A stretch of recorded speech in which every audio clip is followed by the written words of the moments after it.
Ẹ káàárọ̀, ẹ káàsán, ẹ káalẹ́ according to the time tí mo bá bá yín. Èmi ọmọ yín olólùfẹ́ yín Lady K Ìfẹ́ Olúwa show. The baby of Yorùbá nation náà ni mo ṣe salamu alaikum. Mo kí gbogbo yín káàbọ̀ sí orí ètò Lady K Ìfẹ́ Olúwa show. The baby of Yorùbá nation. Ẹ jọ̀ọ́ ẹ̀yin tẹ́ bá wá for the first time, ẹ subscribe sí YouTube channel wa. Kẹ́dẹ̀ tán notification bell yín. Ẹ lè máa gbádùn àwọn program wa lọ́lọ́kan òjọ̀kan. Oh yeah, let's go there. Ẹja àjọ délé agodo. Ẹ kálẹ́ o, gbogbo ilé àmẹ̀bẹ̀ ẹ kálẹ́ o. Gbogbo ẹ̀yin value students mo kí yín ẹ kálẹ́, gbogbo ẹ̀yin tẹ́ wà lórí ìkànnì yìí mo kí yín ẹ kálẹ́ o. Àmẹ̀bẹ̀ jọ̀ọ́ Lizzy ló ní sọ́ọ̀bù yìí. Ìsáré ṣe ní pápápá. Lizzy baby, Ole Idumọta Alpha. Sórí mo wo show kan ní orí àmẹ̀bẹ̀ lórí platform àmẹ̀bẹ̀. Tẹ́ni yẹn sọ pé pé Lizzy pé bóyá no advice mi nǹkan kan pé bí a kò dákẹ́. Lizzy mi ò ní bẹ́ẹ̀ kò dákẹ́ o. Wàláì tàláì. Wàláì. Ṣọ́ra àwọn tó ń bẹ̀ yẹn wọ́n nífẹ̀ẹ́ ni. Ṣọ́ra mi ò like ẹ̀. Àti dé wọ́n mo ti hate ẹ̀. Tí bá wo fíìmù ẹ̀ bó ṣe máa ń ṣe máa ń tó ti máa over mọ̀ àti. O tún máa over àti. Gbogbo nǹkan gbùrùgbùrù èmi ò like ẹ̀. Sórí ìdùnnú tí wá ní pé kó má dákẹ́, kó continue gbèrè orí burúkú tó ń ṣe yìí, continue máa ṣe baby. Àwa ń gbádùn ẹ̀. Òun fún wa ń joy. Òṣì tó ń ṣe yẹn a máa fi rẹ́rìn ní complex wa ni. A máa ń debate lórí ọ̀rọ̀ ẹ̀ ni pé kẹ́dà kan dẹ́ wà kó má ní ìsinmi. Kẹ́dà kan dẹ́ wà kó ní òun fẹ́ jákù láyé òun. Ìwọ yìí kan ló ní VVIP. Ìwọ yìí kan ló ní private jet. Ìwọ yìí kan ló ń wọ aṣọ tí màmí Ṣadé Ọkọ̀yà yìí tán Ṣadé Ọkọ̀yà. Ìwọ yìí kan náà lẹ́jọ́ ń wọ aṣọ kan náà. Baby sórí burúkú ti bá ṣáyẹ ayé ẹ̀sẹ̀ tẹ̀lé àbá mi gbọ́dọ̀ tún máa bèrè pé ṣáyẹ ayé ẹ̀ tẹ̀lé àbá baby. Lizzy kí ló ṣe ẹ́? Ṣé rí gbogbo eléyìí tó máa ń sọ pé bàbá lábúlé kan tó máa sáré kúrò lórí show, tá sáré wọlé, tá sáré lọ mú ṣìkẹ̀rẹ̀ àwíkíni àwọn kọ̀stúmù ni tó lókùnú kí ló ti ń pè ní tíátà sáré bọ́sítà ilẹ̀ ọ̀gẹ́rẹ́ àbí báwo ló tẹ̀sí mọ́ pé orí burúkú ẹ̀yẹn náà ilẹ̀ kíní kan òun hàtì ní bébì ọlọ́run ń gbọ́. Ṣé rí gbogbo ìwọ ni bàbá lábúlé kíní kan èmi rí nírìí pé ọmọ ní tíátà ni ẹ òun ṣe fíìmù ni kò sí bàbá lábúlé kankan bí kankan wàláì. Tí bàbá lábúlé bá wà ní tòótọ́ tó ń sọ pé àwọn wà ogun wọn dẹ̀ ń jẹ́ bàbá lábúlé gan á sì gbé rẹ̀ síta á sì ṣe fídíò á sì sọ pé òun kọ́ òun ọ̀ràn ẹ̀ tó báyìí. Ọkùnrin sẹ́ni tó ń jẹ́ bàbá lábúlé go exist àmọ́ fíìmù ó ti yẹ gbogbo àwọn ilẹ̀ àfẹ́rẹ́ kìnní kan tí a lọ sí kìnní kan tí a lọ kìnní kan òun hàtì ní bébì fíìmù ló ń ṣe script ló ń kọ ó sì wà tó lórí burúkú kan tẹjọ kọ script fúnra yín tí yẹn tó ń sọ tí yẹn ń gbà tẹsẹ mo kọ pé lórí burúkú lẹ́yìn méjèèjì ìwọ ń gbà wọ́n ń gbé sórí ẹ̀ náà ẹ̀sìn ẹbí ò mọ́ mi dẹ̀ nídìí láti mọ̀ lórí bíbá bọ̀ ọjọ́ kan bọ̀ lórí ọ̀run náà máa padà ṣe sí òun náà máa bọ́ tó máa ṣe ṣòfò nígbà tó bá rí pé orí burúkú lẹ́jọ́ ṣe. Lizzy gbogbo èèyàn ń wẹ̀ láwọ̀ òṣùkú dẹ̀ ń wọlé láwọ̀ rẹ̀ kí ló ń dùn mí wọn kí ló dùn mí ìwọ tó yẹ kó dọwọ́ bojú pé ó ti ń tán fún ẹ ìwọ tó jẹ́ pé kó ti wá pé báyìí kó ló ṣe bẹ̀rẹ̀ ṣùgbọ́n pé ní 2019 ìgbà tó kọ́kọ́ bẹ̀rẹ̀ ó kàn jáde lẹ́ẹ̀kan náà ní wáyé Tóyìn ni ó ṣe gbá ó pàdé empathy ó fọwọ́ pa ẹ̀kùn ó ṣe kún ẹ ó ṣe gbá ó ṣàwò at the end of the day rọ ni ó ti yá àgbà tó létà mọ̀ pé àìtó yá Abraham sí lọ́kọ o tún sunkún Kọ́lá Kọ́lá ó tó ṣe àbí báwo ṣó yẹn ti pẹ́ bí yẹn ti fẹ́ra rí ni bí yóò ti tó sẹ́ bí yóò ṣe sẹ́mu lọ́mọ tí bọ́dọ̀ ń bọ̀dọ̀ ò dẹ̀ lọ o tún rẹjọ́ yẹn o ò rí nǹkan sọ nígbà tí Abraham tún bímọ tán o tún sunkún síta ilé alápò gidi kan ṣó wọn pé gbogbo àwọn nǹkan tẹ́ àwọn ènìyàn ṣe òun ló pọ́ǹtẹ̀ tó fi lọ fọkọ lọ́kọ o ò tún wá rọ́kọ gbà ìwọ ló ń bọ́kọ ìwọ ló ń ṣọkọ ìyẹn ṣe bí ìyàwó pẹ̀lú dání a máa sọ̀rọ̀ bí èdè ìdọ̀dọ̀ rẹ̀ wọ́n ní kó bí ṣànámà ẹ̀wọ̀ happy birthday wèrè fèpè sí wèrè sọ̀kan mi orí burúkú sì jọba yìí méjèèjì o ẹ máa ṣòṣì máa mú àṣàdé bọ́tà àṣàdé nìkan sórí èmi ò bẹ́ẹ̀ kó gbàdúrà èmi ò bẹ́ẹ̀ kó dákẹ́ o àwọn tó lọ jó òní àwọn ò ní jó dákẹ́ o àwọn alálẹ̀ ilẹ̀ yìí wọn ò ní jẹ́ kó dákẹ́ torí pé gbogbo àdàbí tó o ti ṣẹ́ gbogbo àwọn tó ti kó RIPC gbogbo àwọn olùṣọ́ àgùntàn àwọn imam tó o ti sọ̀rọ̀ òdì sí wọ́n ti wọlé àlùwà fún ẹ wọ́n ti gbàdúrà sọlọ so ìyà nǹkan tó ń jẹ ìyà àdúrà àwọn ìyà ló ń jẹ ìyà ló ń jẹ Lizzy èmi ò gbàdúrà kó dákẹ́ torí gbogbo ilé òun ṣe fíìmù ni Lizzy lójú ẹ̀rọ àwárògbò ìyá wèrè Lizzy ò ìyá wèrè kankan aláìtàláìsímọ́bíláwàsílà ò ìyá wèrè tó máa lù ọlọ́run gbọ́ tó bá rí ẹni tó sán lórí tó yá wèrè tán 100 sórí gbogbo ilé tó ń jẹ á sùn ya ẹ̀yin bébì ó máa sùn ya ẹ̀ tó bá rí ẹni tó sán lórí tó ti ya àzìntímẹ́ntà ẹ̀ ó 100 gbogbo ẹ̀ 100 wá sá lọ gbogbo ilé tó ń ṣe yìí ọlọ́run gbọ́ ẹ̀mí ẹ̀ ò gbé ó ti sún wọn gan ó ti sún ọkàn mọ́ bó ṣe fẹ́ ṣe ilé ayé ẹ̀ òun á ń dìbẹ́tì pé ṣe kò dákẹ́ òun á rò pé tó bá dákẹ́ wọ́n á rò pé ó ti sìn ọ̀sẹ̀ rò pé tó bá kọ̀ǹtínà láti kékeré kan ó ṣe rẹ́ nì torí lọ́jọ́ iwájú ọba wèrè tó lóbi ọba tó ń bọ́ lọ́njọ́ kọ tó sọ á máa wo fídíò ẹ̀yẹ́ ẹ̀ bó ṣe ń san wọ́n jọ́nà ọmọ tó lóbi tó wà ní abroad inú ẹ̀ náà dẹ̀ máa dùn pé ìyá òun kó àbíkú Lizzy ayé ẹ̀ ti bàjẹ́ o baby èmi rí bí fíìmù ló ń ṣe fáwa òun áàtì ni o sórí ìwọ ló ń produce ìwọ ló ń kọ script ìwọ ló sì ń dáàrẹ́ tiẹ̀ sórí àwọn ògbọ́n kankan àwọn ti àfẹ́ kó dákẹ́ ó sì yẹ àwọn màláìkà méje tó wà lórí ìtòní tó dákẹ́ o ìbúlórí kan nìyí náà la máa wà tó ti jájà táàmù fi ọ́ sí yẹ̀yẹ̀ wàláìtàláì táàmù wẹ̀sìn rẹ ló dì báyìí ìwọ wà ló yàwó aláìwòsàn lórí ọlọ́run bọ̀ tó bá rí ibi tó ń ti àló jẹ̀wẹ́ mọ̀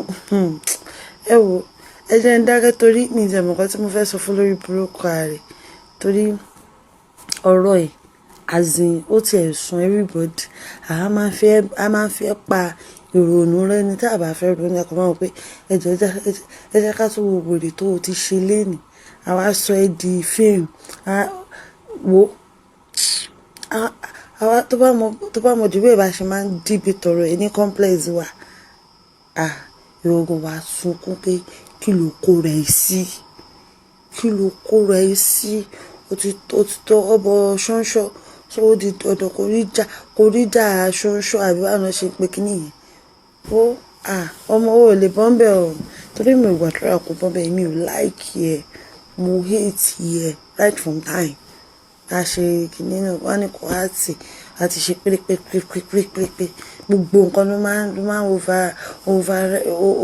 over ṣe bó o ṣe lẹ́yìn náà ìwọ tó yẹ pé o ti ń tẹ̀ àti èdè 40 something o ti kákò kí ló fi gbé sáyé ẹ̀ ṣe ń kékeré òun dógó kiri wọ́n á sọ pé wọ́n lòun lóṣù oníṣẹ́ mẹ́ta múrí kan ìwọ ló kọ́kọ́ ṣiṣẹ́ láyé rẹ̀ olóbùkù wọ́n á sọ pé òun ṣiṣẹ́ ìwọ kan ló ń talẹ̀ oníṣẹ́ mẹ́ta múrí kan ni ọ́ oníṣẹ́ mẹ́ta múrí kan wá pera ẹni oníṣẹ́ olóṣì ẹ̀dá tó ń pera rẹ̀ lóníṣẹ́. Ọlọ́run sọ àwọn ògbádà kò dákẹ́ o. Àbẹ̀bẹ̀ jẹ́ ń dẹ́nu dúró ń bínú. Bàbá tún rí nǹkan míì sọ. A kàn sí yẹn ṣé o. Ojú òní ti gbogbo yín o. Ẹ ní jáọ́jà o. Ẹ ṣé gan o. Olórí burúkú ni Elise ọ̀nà. Orí fídíò wèrè kan tó tún ṣe ṣe é sìn. Ó ò ní respect ìwọ ọmọ òṣì yìí o. Wàláì. Ó ò ní respect ó ti rábẹ̀bọ̀ fi gan o. Ṣé wàá tábẹ̀bọ̀ wà nù ẹgbẹ́ ni? Bio ramification ṣẹ́gbẹ́ ni. Ó ti rí àbẹ̀bọ̀ fi gan. Ó ò ní respect rárá wọ́n ọkọ ẹ̀ ò gbẹ̀pọ̀. Mọ́mí ò tiẹ̀ kọ ẹ ná. Mọ́mí ò kọ ẹ. Ìjà náà kọ ẹ bó ṣe máa ń jà. Tó máa ń ja àjà àtúkálà gbáàrin. Tó máa ń bayé jẹ́ nǹkan tó mọ́mí tiẹ̀ kọ ẹ nìyẹn. Ò ní respect kankan whatsoever. Olórí burúkú ọmọ ni ẹ. Ìwà wa dà ó ní Gistlover ní àmẹ̀bọ̀. Ó ní àmẹ̀bọ̀ ní Gistlover. Ó ní respect. Ó rẹ́ ni kọ́ ẹ, ó rẹ́ ni tọ́ ẹ. Táyọ̀ kéré nínú ayé ni ẹgbàá mi kẹ́ ẹ̀. Ọmọ kan bíi 1000. Ọwọ́ mẹ́fà fẹ́yàn kan. Àmẹ̀bọ̀ wa. Wèrè kan ní comment section. Ẹgbàá mi. Mo rí èèyàn kan ní comment section tó sọ pé àwọn kan fọ́ fún nọ́mbà àmẹ̀bọ̀. Mo rò pé tí ń ṣe èrè. Ṣé àmẹ̀bọ̀ ń ṣe láńkó máa ń fún ní nọ́mbà rẹ̀? Ṣé kò ń gbé proof wá fún yín? Ṣé kò ń gbé proof wá fún yín? Torí ẹ̀ sọ ìyẹn yẹn sọ pé àmẹ̀bọ̀ ò rí nọ́mbà. Nọ́mbà wo ló fún yín? Ẹ yẹ kó rí yín lọ pé o. Easy mi tí ìrẹ́ ètì ẹ̀ mo ń bọ̀ nà. Mo ń bọ̀ wá collect. Mo ń bọ̀ wá collect torí ẹ ti burú. Wọ́n mọ̀ òfò ọmọ ọ̀ràn fíwọ̀n. Àdánù ọmọ. Ọlámẹ̀bọ̀ ni Gistlover. Ọlámẹ̀bọ̀ ni kò ń ṣe Ìyábọ̀ Mọ́sìn, kò ń ṣe Tóyìn, kò ń ṣe gbogbo àwọn tó ń pè ó ní kí Dorcas ọmọ gbé. Of course àwọn ọ̀wà tẹ̀ ń wò wọ́n máa support fún gidi náà. Kí Dorcas Ọlọ́run ní jẹ́ ká rí o. Tó bá dèèyàn burúkú lè ní á sọ̀rọ̀ pẹ̀ náà. Wo bó ṣe wà yìí. Bóyá bọ́ọ̀rọ̀ ẹ lọ yìí wọ́n fúnra rẹ̀ ló ń fẹ̀mí ara ẹ lé àmẹ̀bọ̀ lọ́wọ́. Abẹ́ twist and turn ni má wọrí. Tó ló ya wèrè ni. Mò ń bọ̀ fún mi tìdí. Kọ́kọ́ gbọ́ mò ń bọ̀ fún. Ẹ ló àmẹ̀bọ̀ ẹ̀ka ọ̀yà wa o. Ẹ̀ka san ẹ̀ka alẹ́ gbogbo bí tẹ́ bá ti gbé ń bọ̀ wá. Àwa tí ní Kotonu ni o. Àwa tí ní Kotonu. Ṣùgbọ́n àìgbé Kotonu ọ̀nà jíjìn là ń gbé. Àmọ́ ọmọ Benin ọmọ Kotonu ni wá. A sì ń gbádùn yín. Àníká kí yín. Ń pé Ọlọ́run ọba láàánú. A túbọ̀ mọ bùsí fún yín o. Àti ohun tí mí àti ohun tí ò mínú dúkìá yín Ọlọ́run ọba mọ̀ ṣe àlékún ìdùnnú sí fún yín o. Ẹ ní mọ̀ dààmú ẹ ní mọ̀ wàhálà o. Apá ọ̀tá ò ní ká yín o. Àwọn ọ̀tá bí wèrè kó. Ajá bí ń pé eyín jèsè. Bẹ́ẹ̀ lọ. Àwa táwọn mọ̀mọ́ olóko apá wọn. Ìyá wa kíní náà ò mọ lọ pípọ̀. Àwa náà ní ká dá sétò ni o. Ọwọ́ wèrè kó tí ń bugi jẹ káàkiri. A ní ká dá sí ni nítorí a ti wà ní ọwọ́ yìí láti 2019 tó ti bẹ̀rẹ̀ pẹ̀lú Tóyìn láti ń wo gbogbo ara tí ń dá. Lúzà lílé yẹn wèrè kó lúzà lílé yẹn ìbíkúbi lílé yẹn ǹjẹ́ ẹ̀ ti rí bẹ́ẹ̀ eléyìí yẹn wọ́n rèpù yẹ́ ẹ̀ fi bí ni kì í ṣe èèyàn kan ló rèpù yẹ́ ẹ̀ pẹ̀lú èèyàn 3 4 5 náà rèpù yẹ́ ẹ̀ náà fi lóyún ẹ̀ eléyìí ṣe ọmọ tí ìyá kan àti bàbá kan bí wọ́n rèpù yẹ́ ẹ̀ ni eléyìí tèmọ́ apá mi tí máa ń pa àwọn èèyàn lọ́mọ ìran kí ìran dákúta ni ìran tiẹ̀ wèrè kó gbé ìran tiẹ̀ yọ kan bọ́ta gbé bọ́ta fún wa kárí wèrè kó dákun gbé bọ́ta. Abátẹ̀ wo pálọ̀ Ìyábọ̀ àmọ́ rí píkṣọ̀ yẹ dákun kí yẹ tẹ̀ wá kú láti 1970 fọ́tò gbọ́dọ̀ ní fọ́tò yẹ ẹ lọ́wọ́ tó èdè tẹ̀ tó tẹ̀ ṣe ní ńlá tó gbé sínú pálọ̀ ẹ̀ èyí tó bá jẹ́ ọmọ gidi èyí fọ́tò ìyá kò sí fọ́tò bàbá ò tẹ̀lé nínú torí gbàtújì bàbá kankan ló bíyàn báwo ni wọ́n fẹ́ ní fọ́tò bàbá ò èwo nu fọ́tò wọn ló fẹ́ ní kíhùn tí ẹ máa pè yàn lọ́mọ ìran kíhàn tá ni ìran ti wọ́ Ito mo te máa ń wò ẹ́ títí wọ́n gbé kí alẹ́lẹ́yìn ń wí pípọ̀ ọ̀tọ̀ mọ́ sọ̀rọ̀ ààrẹ ló fi ń bá wí ò báyàn kan wí gbogbo lára Ìyábọ̀ tó ń ṣe gbogbo ohun tí ẹ máa fi jù yàn lọ láyé ni Ìyábọ̀ fi jù ẹ lọ gbogbo ohun tí ẹ máa fi jù yàn lọ láyé ni Ìyábọ̀ fi jù ẹ lọ ìwúrò àmọ́ bú Ìyábọ̀ tó ìwọ òwe kò wo lówó Ìyábọ̀ lọ́wọ́ owó Ìyábọ̀ ìwọ lówó Ìyábọ̀ lọ́wọ́ ṣọmọ ẹni tá máa ń pè lólówó ẹni tá máa ń pè lólówó ẹni tó raise àwọn ọmọ tó fún wọn ní normal education ní education yìí gidi títí àwọn ọmọ yẹn fi graduate títí àwọn ọmọ yẹn fi jáde school títí àwọn ọmọ yẹn fi parí university tó yẹ pé eléyẹn tún wá wà lówó títún ṣayé ẹni tí a máa ń pè lólówó nìyẹn dákun ọmọ mélòó ló graduate fún ẹ ọmọ mélòó ló náwó sílé yìí owó tí ó tó yàn fi kọ́ mansion ni Ìyábọ̀ invest ṣe àwọn mẹ́ onáyé Ìyábọ̀ ò dá Ìyábọ̀ ti ń jẹun ọmọ Ìyábọ̀ ti ń jẹun ọmọ pẹ̀lú owó tó ń pé ó tún kù tó ń struggle wọ́n fi ẹwé Ìyábọ̀ wọ́n dáyé Ìyábọ̀ ò dá ayé yẹn bá fẹ́ dá ń kọ́. Ọ̀gá mi àmẹ̀bọ ẹ̀ka alẹ́ àpò weekend o gbogbo fowler student àìhèlò senior student senior gbogbo àwọn ọmọ ọgbà ọ̀gá mi bestie Auto Bola ẹ̀ka lẹ́sẹ̀ wà pa ṣọ̀gá Ole Idumọta èmi ló mo pè ẹ́ tó ń bá ti bílé ayé ẹ̀ dàsẹ́ tí wọ́n bá ti bí yálà ìyá ẹ̀ tó kú sílé àlàpà tó bugi jẹ kó tó kú tí àrójú ẹ̀sẹ̀ tó ṣe befitting burial fún ìyá ẹ̀ tó ṣe befitting burial fún àti ìyá ẹ̀ tó fàdúrà ránṣẹ́ sí tó jẹ́ pé èpè ló fi ránṣẹ́ sí ìyá ẹ̀ tó jẹ́ pé kò jẹun ẹ̀ nígbà tó wà láyé ó tún kú tán ò tún jẹ́ kí ìyá yẹn nísinmi ẹ̀kọ́ sọ́ni tó bá porí ajá wọ́n máa porí ìkòkò tán fi ṣe tán bá ti bí ìyá ẹ̀ yẹn dasẹ̀ tó kú sílé àlàpàdà dárúkọ Tóyìn dá orúkọ Tóyìn with your full chest má máa hide behind finger tí wọ́n bá ti bí fúrọ̀ yálà ìyá ẹ̀ pọ̀nrípọ̀n bá yálà ìyá tó bí yálà ìyá ẹ̀ dá wèrè èkó lè sóso dá orúkọ Tóyìn ìkan tó máa amaze mi lọ́rọ̀ ẹ̀ tó máa ń ṣú mi lọ́rọ̀ ẹ̀ ni pé ṣé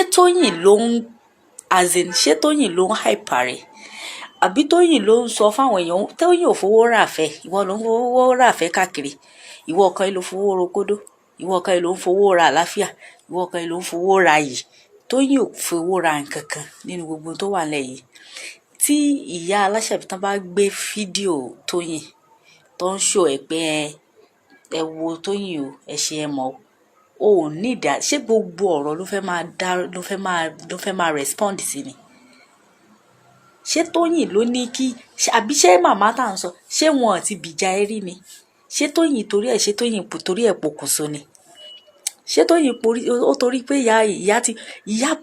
wọ́n bú Tóyìn wọ́n gbé ọmọ Tóyìn ṣépè wọ́n bú ìgbà ẹgẹ ìmí gan wò pé kí ló ṣẹlẹ̀ èṣúrú ti ń pa kinní kan dà ó ti ń lé ajá mo mọ̀ pé nǹkan kan wà níbẹ̀ ńgbà yẹn wàláhì kan sí mo sọ nìyẹn ìyá tó jẹ́ pé wọ́n ń sọ fún ẹ ńgbà yẹn lórí Instagram tí gbogbo wa rí pé kí ló dé pé kó lọ tọwọ́ ọmọ ẹ bá ṣọ pé àtìgbà tí Tóyìn ti fẹ́ Kọ́lá Ajẹ́yẹmí làwọn ti láìkẹ̀ nígbà yẹn níyà yẹn lórí Instagram ni mo sọ fún ẹ àfi tí mo dẹ̀ rí tí ìyá ń bú olórí burúkú ẹ̀ ṣe bó lọ manipulate ìyá yẹn ni ṣé Tóyìn ò forgive Ìyádò ni nǹkan tó máa ń ṣú mi lọ́rọ̀ ẹ̀ nìyẹn wàá máa sọ pé forgiveness is a sin tó bá ṣe pé bẹ́ẹ̀ ṣe ń ṣe Ọlọ́run tó pé Ọlọ́run ò dáríjì wá èèyàn mélòó ló fẹ́ kù láyé ṣé Tóyìn ló hype rẹ̀ àbí Tóyìn ló ń sọ pé kí màmá Esabod kó máa hail òun kó máa hype òun ó tún wá sọ pé wọ́n bá ṣe pé wọ́n á ní bó ṣe ń bẹ̀rẹ̀ rí tí wọ́n bá ti bí fúrọ̀ yálà ìyá ẹ̀ dáadáa orúkọ ọmọ yẹn wọ́n ṣáà mention orúkọ ẹ̀ with your full chest tó bá ṣe pé lóòótọ́ Dáhírì bílíọ̀nìà tán pé ó dẹ̀ ní owó ẹjọ́ tí wọ́n bá bí yálà ìyá ẹ̀ dáadáa orúkọ ọmọ yẹn ìjà lára ni kò ń tán bọ̀rọ̀bọ̀rọ̀ ẹni tó bá kó sí páńpẹ́ ẹnìyẹn dáràn, ẹnìyẹn ṣe àgbákò. Iyì ẹ̀ náà ni pé kán avoid ẹ̀. Ẹni tó bá Lizzy ṣe, tó bá fi lè ṣe any sliding mistake, ẹnìyẹn ti rajà bàṣá. Kí ló dé? Ṣógun láyé ni? Ó ti sọnà. Àwọn tó bá kàn ń wò pé àkíní wọ́n fúnra ẹ ló fẹ́ náà rẹ sọ kò sẹ́ni tó láì lẹ́nu. Olọ́kọ ẹ fún ẹ ní permission pé lọ máa fèsì wọn obìnrin jọ nìyí. Kí ló wá ń sunkún sí? Ó dẹ̀ ló ń derive joy, ó ń derive kí tiẹ̀ ló ó ń fún ẹ ní joy, ó dẹ̀ ń promote business ẹ lórí irọ́. Ṣé bó ń tajà orí bí customer ṣe ń wọlé bẹ́ẹ̀ ló ń pààkì order. Ó rí order tó pààkì lẹ́ni gan-an ṣé kò máa wọ 200 báyìí? Gbogbo bó ṣe ń pààkì order, gbogbo bí dispatch rider bó ṣe ń wọlé. Ibi tẹ́yìn tiẹ̀ gara dénú ayé mi ìrò kẹ́ máa lo rider. Ó dà pé Lexus àbí mọ́tò tẹ̀ Rolls Royce lẹ́ máa fi dispatch order yín gan. Kò yẹ kẹ́ ẹ lè lo ọ̀kadà. Torí ẹ̀yin àti Dangote ẹjọ́ kọ́lé sẹ́gbẹ́ kan ni. Wọ́n sọ pé ṣé ẹni tó bá busy máa ń sọ pé òun busy? Ẹni tó bá busy ò ní ráyè ṣe show.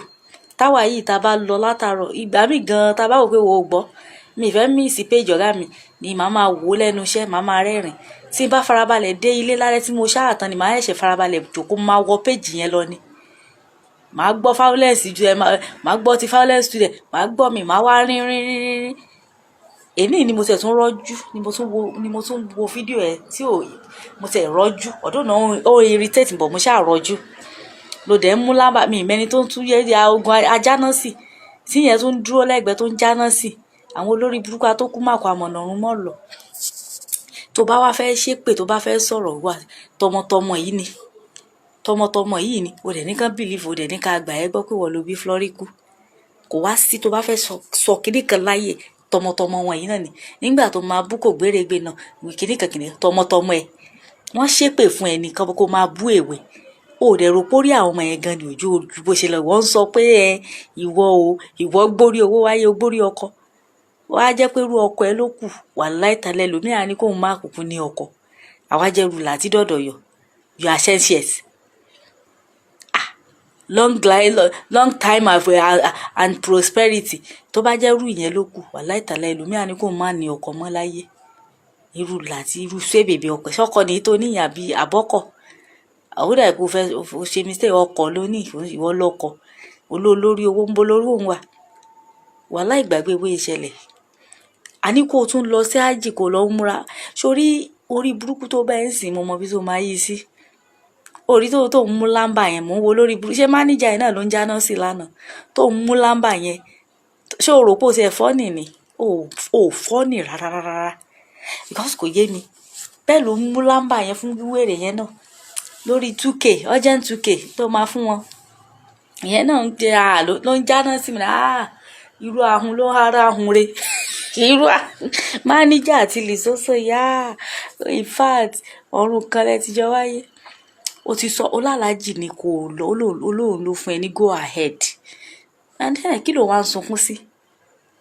O dẹ̀ tún brag. Ọlọ́run má jà sórí burúkú bíi ti Lizzy. From celebrity to yẹ̀yẹ́ beauty. From acting to speaker. Kéèyàn wá di speaker. Ẹ wá lórí oríire ńlá ni èèyàn tó ń brag pẹ̀lú ẹ pé ṣe rí pé àní nǹkan tó ń ṣe yìí ó ń fún oníjọ́ ẹ̀ mọ̀ pé kò níṣẹ́ mọ́. So ó dẹ̀ fẹ́ stay relevant. Tó bá padà yá wàláhì tálàhí. Ìwọ̀n gbígbà kan ti gbàgbé ẹ̀. Mi mọ ọgbọ́n àrékérekè tó fi àwọn tó ṣe ju ti tiẹ̀ lọ. Àwọn wàláhì ìṣẹ̀bẹ̀yàn ni omi nìkùn. Àwọn Mrs.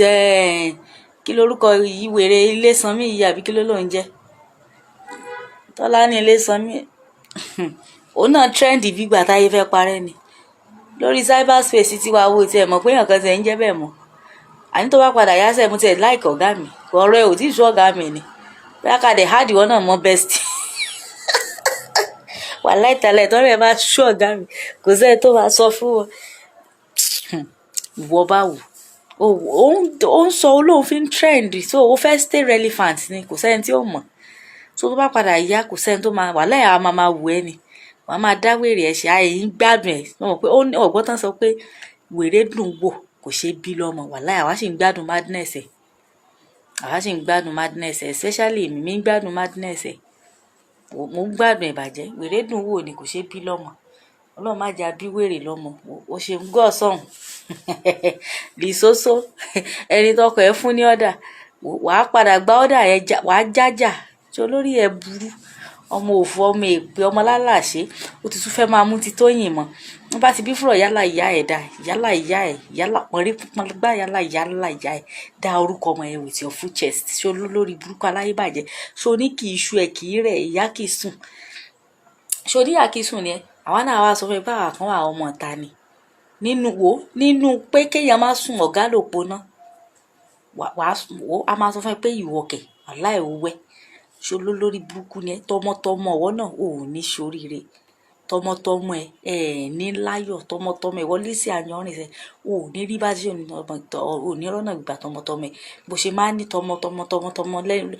wọ́gùn ò ní ṣoríire tọmọtọmọ ẹ kájọ bẹ̀rẹ̀ èpè kò sígbà tá à ní padà ṣe 3 days èpè ni èpè ọdún èpè wọ́n máa wò èpè dè ó ń lòdù lọ́wọ́ báyìí wọ́n máa wò.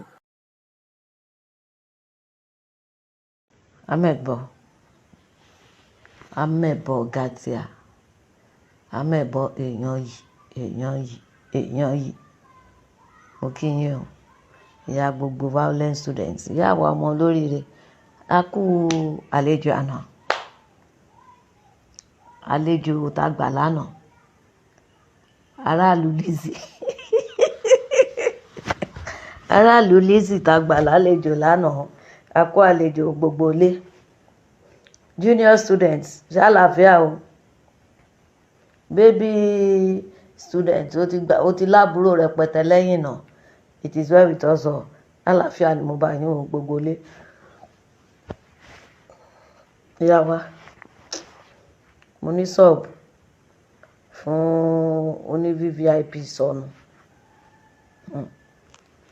ẹ bá mi pè é kó kọjá síbi kó wá gbọ́rọ̀ orí ẹ̀ pé ọ̀rọ̀ ẹ̀ ọmọ tó níyà wọn ò ní sùn ni òun náà ò lè fojú borun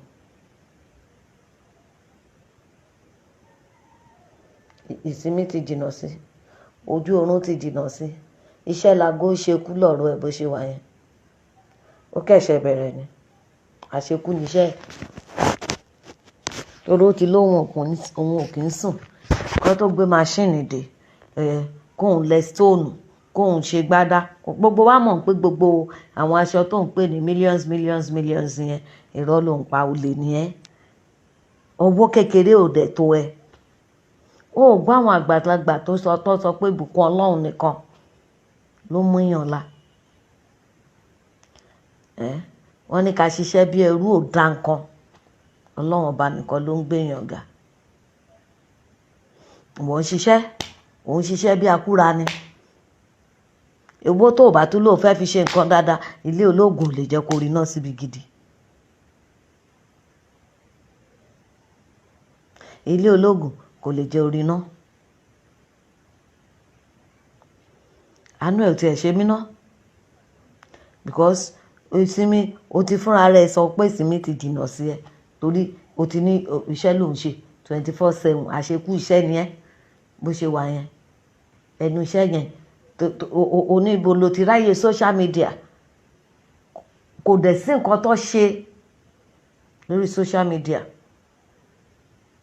tó rí òun tọrọ ẹgbẹ́ bolo ti ráyè social media ìwọ tó jẹ́ wípé ò kì í sùn ìwọ tó jẹ́ pé iṣẹ́ ni ẹ́ ìwọ tó jẹ́ pé àṣekú iṣẹ́ ni ẹ́ ìwọ tó jẹ́ pé o máa ṣiṣẹ́ dọjọ́ tó máa fi pẹ́ mẹ́ni. kò ṣe mí láàánú fún ẹ̀hún mo wo ṣó ẹ̀ kan tó gbé bì kan mo dẹ̀ wò báyìí ẹ̀rín pa mí.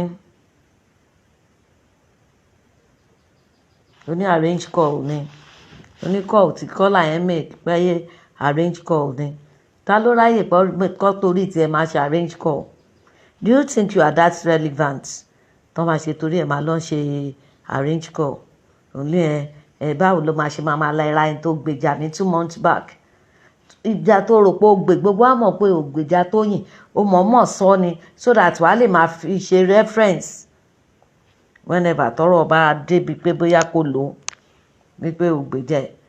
Ṣé Tóyìn tiẹ̀ ibo ni wà tí Tóyìn jọba dé tó máa lóun gbèjà ẹ̀? Ṣé Tóyìn bẹ́ẹ̀ pé kò gbèjà òun? Tóyìn ò bẹ́ẹ̀, kò bẹ́ẹ̀ anybody, torí pé ẹni tọ́lọ́run bá ń ṣe tiẹ̀ kò sẹ́ni tó lè kọjú ìjà sí. Irú ẹ̀ làwọn tí wọ́n rò pé colleagues ẹ̀ tó rò pé òun bá àwọn tó rò pé òun bá jà yẹn, tó rò pé torí wọ́n sáré lóògùn, ẹni tó ń gbénu wọn ó ju ẹni tó ń gbénu ayé lọ. Wọ́n mọ̀ pé ò gbèjà wọn inú show tó ti pretend pé òun gbèjà náà, we all know pé kò ń ṣe pé òun gbèjà, ó mọ̀ọ́mọ̀ ṣe bẹ́ẹ̀ ni torí pé kò lè máa rí fi máa sọ̀rọ̀. Oní fashion designer ni ẹ́, ìwọ tó ráyè ẹjọ́, ìwọ tó ṣe kinní kan, ó níṣẹ́ kankan bó ṣe wà yẹn. Monetization ló jókòó tì tó ń fi sáì béèrè lọ́wọ́ ọba ńlá jọ tí yẹn wá jẹ ráìsì ẹlẹ́fọ̀n lé ẹ̀ monetization kọ́, ṣé iṣẹ́ ni ká máa bú àwọn ọba ńkọ́ personal problem wa àti Adóbímpé olóbò pure water, olóbò River Jordan, personal problem wa ti yẹn nìyẹn. Ó ní pati tó lọ pati Wasila coded ó gbé ọdìlẹ lọ ọdálẹ àbíkí whatever gbé lọ ní ìwọkẹ, ṣé wọ́n tó gbé kinní kan lọ tó táwọn escort ṣẹ̀dí ẹ lọ máa ní pé ó fẹ́ máa lára ẹni tí taxi gbé lọ. Wọ́n make mention ẹni tí taxi gbé débẹ̀ yẹn náà. Ìwọ tó ń jẹ́ kankan nú ayé, ìra nú ayé gan ga nú ayé jù ẹ lọ, ìra wọ́n ga jù ẹ lọ. Tó máa feel pé wọ́n náà mọ̀ pé gbogbo nǹkan tó ń fi rẹ ìwé ò tó. Àwọn àgbàlagbà wọ́n lẹ́ni tí ò tó gèlètè tó mífìn, ò tó gèlètè rárá, ọkàn mí ni.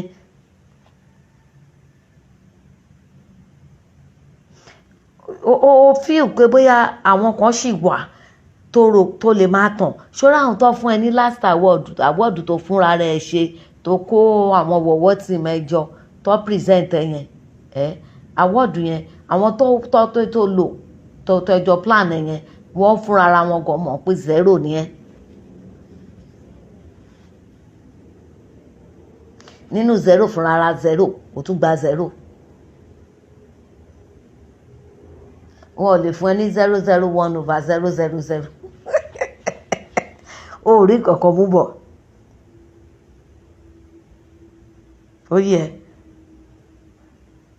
oní reverse psychology ló ń lò, reverse psychology ni o tún pé reverse tí o understand gbogbo nǹkan tó ń sọ yẹn ìwọ àwọn tí wọn tó fẹ́ dárúkọ anybody àwọn yẹn gangan ni kan tó ń rò sí wọ. Who are you? Daniel mélòó lára oníwọ̀ àwọn tó jẹ́ wípé wọn ò ní aṣọ ọ̀pá márùn-ún $10,000 nínú ilé. You are talking of 16 million lórí àkàrà ẹyọ kan ṣo. No, àwọn wo ni gullible wọ́wọ́ tì mẹ́gàn. I'm sure pé gbogbo wọn náà wọn kò. Let me tell you one bitter truth this evening. Lizzy kò sẹ́ni tó like ẹ. Kò sẹ́ni tó ṣe kí ni, kò sẹ́ni tó like ẹ. Because ṣọmọ wọ́n sọ fún òun dákọ́lá yẹn lóhùn pé wọ́n gba 5,000 naira iye tó ń fáwọn tiẹ̀ ló ń sọ yẹn. Ibi tọ́lọ́run gbà wá ìdè lágbára Ọlọ́run àníjábọ̀. Our story will not be from grace to grass. Mo gbàdúrà gbogbo àwa tá à ń gbọ́rọ̀ mi tá jẹ́ ẹni tí ó ní àròjinlẹ̀ tí ò sí wípé kò sẹ́ni tó tóun gbogbo ẹni tó bá mọ̀ wípé Ọlọ́run ló ń gbéyàn ga lágbára Ọlọ́run àní kúrò níbi gíga ká wá bọ́ sílẹ̀ ẹlẹ́kàdẹ́ ní yẹpẹrẹ lágbára Jésù. It is just unfortunate wípé irú ẹ èèyàn gbọ́dọ̀ bá ìpàdé láwùjọ gbogbo ìgbésí ayé ẹ láti irun orí ẹ dé ìkọ́nà ẹsẹ̀ irọ́ ló ń jáde ńbẹ̀ tó bá fọwọ́ já irun orí kan báyìí irọ́ ló jáde ńbẹ̀ both any part of your body tó bá tú irun jáde irọ́ ló tú jáde tó bá lè mo mú nail cutter ó gé ìkọ́nà ẹ irọ́ ló gé jáde ńbẹ̀ bẹ́ẹ̀ díẹ̀ bá jáde lára ẹ irọ́ ni tó bá lò sweat irọ́ ló jáde ńbẹ̀. Kí ló dé tó yan irọ́ láàyò? Ó wá di ẹni tó máa sọ fún pé àti Lizzy bá sọ fún yín pé ẹ káàárọ̀ o ẹ tètè ya bọ́ta kẹ́ lọ wojú ọjọ́ bó ṣe rí níbi tó bá ilé ayé ara ẹ jẹ́ dé tó joyè oní VVIP sọ́nù.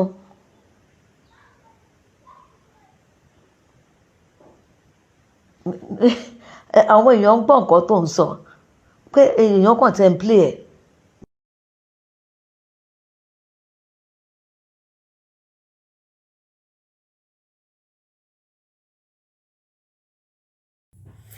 Ẹ káàbọ̀ padà sórí ètò Lady K Ìfẹ́olúwa show. Mo lérò pé gbogbo ẹ̀yin ìyá yín bàbá gbogbo yín pápátá lẹ gbádùn program tẹ̀wò tán yẹn. Àbí bẹ́ẹ̀ kọ́, ṣé ti subscribe sí YouTube wa? Ṣé ti tọ notification bell yín? Ó mú yes àbí ó mú yes? Ṣó mú àbí ó mú? Ó mú yes. Gbogbo ẹ̀yin tí ẹ bá tí bá mi ra jẹ wá bá mi ra jẹ ṣàánú ajé o. Ẹ jẹ́ wá bá mi ra jà o, mò ń ta aṣọ ready to wear lóríṣiríṣi. Mò ń ta aṣọ lóríṣiríṣi o. Ẹ wá bá mi rajà o, ẹ ṣàánú ajé o, ojú òní tí yín ẹ̀ níjẹ gbèsè o. Owó kọ́múlé láńtà ni mo fi rà o. Ẹ wá bá mi rajà, ẹ ṣàánú mi, ẹ ní dààmú. Ẹ ní dààmú o, ẹ ní gbọ́mọgbìn, ẹ ní gbọ́mọsìn. Ẹ ní mọ sáré ọmọ o. Ẹ wá bá mi rà o. Ká lè tètè kó níwọ̀n wọlé kọ́dún tó dé o, kó má lọ di gbèsè. Ẹ wá bá mi rajà, ojú òní tí yín ẹ̀ ní dààmú, ẹ̀ ní ṣòfò láyé yín. Ẹ má gbàgbé gbogbo àwọn other products tó kù tá ń tà, gbogbo ẹ̀ ló wà ní kalẹ̀ tó ń tà ní sẹpẹ́sẹpẹ́. Mi ò ní lè kówó lówó lọ títí ju wípé kẹ́ṣẹ́ wá bá mi rajà, wá bá mi ra aṣọ, ẹ wá ra cream, ẹ wá ra body soap, ẹ wá ra àgbo, ẹnìkan tùtẹ́ bá wa ọdún ti wá, òtútù ti dé. Ẹ pa kurumọ kẹdóra yín dáadáa o. Enjoy yourself when you are young o, not until you are old o. Kò ṣeé fi sára kú o. Táwọn kan bá lọ sọ fún yín pé kẹ́ ṣe jẹ́jẹ́ ìgbára là ń búra o. Mi ní sọ jù bẹ́ẹ̀ lọ. Ẹ ṣé gan, mo dúpẹ́ lọ́wọ́ yín, ire o.